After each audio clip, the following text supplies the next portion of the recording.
Hello and welcome to this FPL Gameweek 2 team selection video with me, Holly Shand. I'm in a very good mood today, having had a brilliant Game Week 1, probably my best ever start to the season, so really excited to see what's to come. In today's video, I'm going to be looking ahead to my transfer plans for Game Week 2 and then my team selection and captaincy, and I've got some very big decisions to make. Let me know in the comments how you got on in Game Week 1, and remember to hit that like button and subscribe to the channel. Let's try and get this one to 500 likes. Let's get into it. Starting off with how my Game Week 1 went then, and it went very, very well. Johnston in goal kept a clean sheet, and I had assists from Estupinan and Chilwell. It did hurt a bit that I didn't go with that last-minute transfer of Gabriel to Saliba to get a full set of assists in my back line, and Gabriel is now the big player that I could potentially need to deal with ahead of Game Week 2. My attack pretty much smashed it other than Rashford. There was 5 goals and 3 assists between them, and it always feels good when you've got the captaincy on the right player. Haaland with a 13-pointer with a brace, and it was great to see some of these differentials come off. Definitely Salah was not in the main template. João Pedro is now already on his way to a first price rise. We've seen rises for Chilwell and Saka already, and James Maddison, what a player he looks in this new Spurs setup. Now, when it comes to my approach to Game Week 2, there's a few headaches. I've got a decision to make on which goalkeeper to play. I've also got a decision to make on which player to captain, because of course I've got Salah in my team as well. The other big decision is to do with the defence, because I'm looking a bit thin on the ground already. My 5th defender, Kabore, plays for Luton, who blanked this week. Baldock, who's my backup defender, has potentially got a little injury. Now, he isn't flagged on the FPL website. However, I have seen rumours circulating on Twitter that he's picked up a little bit of a calf strain. Whether that rules him out for Game Week 2 or not, we don't know yet. We'll have to wait for the press conference on Thursday. However, if Gabriel then misses out, I'm going to be a little bit stuck. I could potentially be down to 10 men.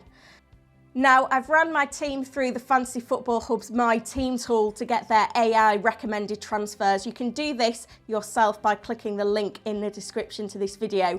And the 3 recommendations are: I either hold the free transfer, I swap Kabore out for Brighton's Van Heck, who's another 4 million defender, although he's not guaranteed starts long term. And the final recommended transfer is to lose Gabriel and bring in Chelsea's Levi Colwill. So there's lots to think about there in terms of these potential transfers. Now, my gut feeling is to hold on to Gabriel, because even though he's maybe not an option now in the long term, I think he could certainly come good in the short term. It was not great to see Arteta drop him after 73 consecutive league starts. However, we've seen Timber now pick up an ACL injury, which is leaving Arsenal's defence light on the ground. And I think the omission of Gabriel was definitely set up to tackle a Nottingham Forest side tactically, and setting up against Crystal Palace and then Fulham at home in Game Week 3, I don't think they're going to need those ball-playing defenders quite as much. So I think Gabriel will probably come good and start in the next couple of game weeks. So if I don't have to transfer him out, I'd rather not, because looking at the obvious replacements, it's not that clear. I mean, doubling up on Chelsea's defence with Reece James could be quite lucrative come Game Week 3, and by that point I'll have 2 free transfers and ultimate flexibility. In terms of the potential replacements for Gabriel this week, I could obviously go to Chelsea's Levi Colwill. He was someone on my radar before getting those AI recommended transfers. I'm just conscious that he would block a move for a more exciting Chelsea triple up. I feel like in a few weeks maybe I may want to go with Reece James, Ben Chilwell and maybe Nicholas Jackson, so that would block that move. He's definitely not in my top 3 Chelsea players to own. I could go to Brentford's Rico Henry, also 4.5 million. I think he's probably the most logical replacement if I felt like I really needed to make the move in Game Week 2 to get 11 men out. However, even if Gabriel did find himself benched against Crystal Palace, he'd probably more than likely come on towards the end of the game anyway to shore up the defence if they're struggling. The other option, which I'd have to make a quick decision on, would be to just do the straight swap from Gabriel to Saliba. But the reason why I didn't jump on that move ahead of the Game Week 1 deadline with 5 minutes to go is that I don't find Saliba to be that attractive an FPL option. Certainly when you compare the rest of my defence, I've got Estupiñán and Chilwell who are basically playing as wingers. They're high on the pitch, they've got shots on target, they're creating chances as well. I know Saliba did get an assist in Game Week 1. However, he's not going to be someone that's generally chipping in with the attacking returns. Most weeks, his ceiling's going to be 6 points. So for that reason, I'm not that interested in him as a fantasy asset. So they're my options for the Gabriel transfer. But providing we get good news on Baldock, or it looks like Gabriel will start, I'm more than likely going to roll the transfer this week. Hope to at least get 11 men scoring points for my team and deal with the situation going into Game Week 3 with 2 free transfers. Team selection for Game Week 2 then, and the first headache is on goalkeepers. Do I play Johnston or do I go with Turner? Now, Johnston has got Arsenal at home, a tricky fixture with a clean sheet percentage of 18% compared to Turner's 44%. Now, Nottingham Forest really did impress me against Arsenal. They put in a solid performance. They were unlucky to not come away with more from that game, and Turner made 5 saves, so I think there's masses of potential for him. And this home game against Sheffield United, whose squad is threadbare, is a must-win for Forest. They picked up so many points in these easier home games last season. They'll be well fired up for it. It's a game they're expected to get 3 points in, so I am going to take a little bit of a risk and play Turner over Johnston. That was the plan when I set up my team, and that's what I'm going to go with. Gabriel holds firm in my backline then. There is a slight concern that I could end up with less than 11 men this week, but I think having 2 free transfers is more powerful. So he lines up alongside Estupiñán with a great fixture against Wolves away and Chilwell with a great fixture against West Ham away. I'm playing those 2 guys for their attacking returns as much as their clean sheet potential. Into midfield then, and Mo Salah against Bournemouth at home is definitely the most enticing of the fixtures here.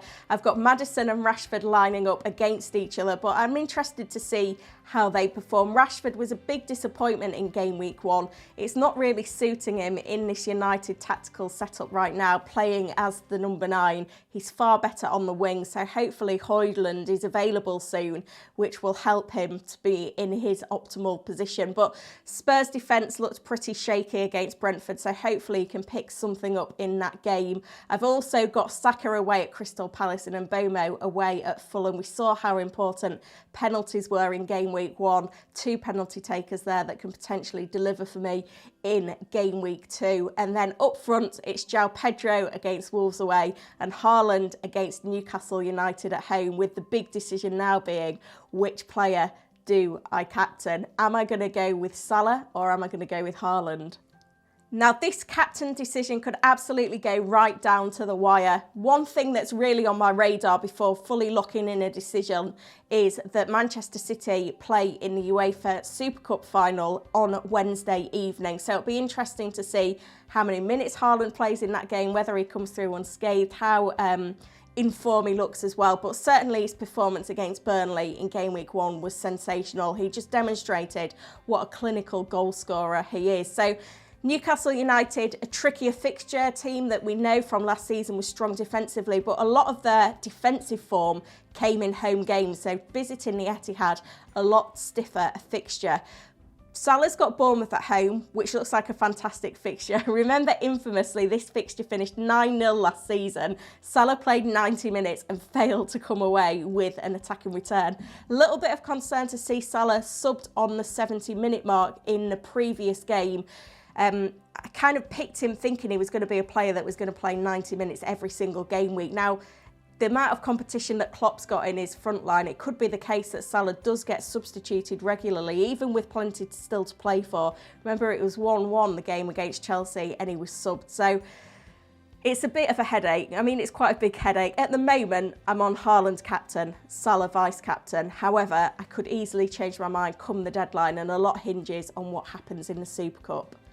Interestingly, when I optimise my team on the My Team tool on Fantasy Football Hub, and you can do this for free using the link in the description to this video, it's got that same recommendation to play Turner over Johnston, 4.1 points to Johnston's 3.6. In the captaincy, Haaland on a predicted 8.3 points to Salah's 7.1. So I think that's quite telling where the big decision is in terms of captaincy. Remember, I answer all of your questions, so any dilemmas ahead of FPL Game Week 2, get them in the comments and I'll do my best to get back to all of them. Help me get this video to 500 likes and make sure you're subscribed. Hit the notify button as well, because I'll be revealing the progress of the AI team for FPL Game Week 2 in my next video, which drops tomorrow. Remember, you can check out the AI recommended transfers and optimise your team on Fantasy Football Hub using the link in the description to this video. Make sure you check that one out. Good luck for FPL Game Week 2.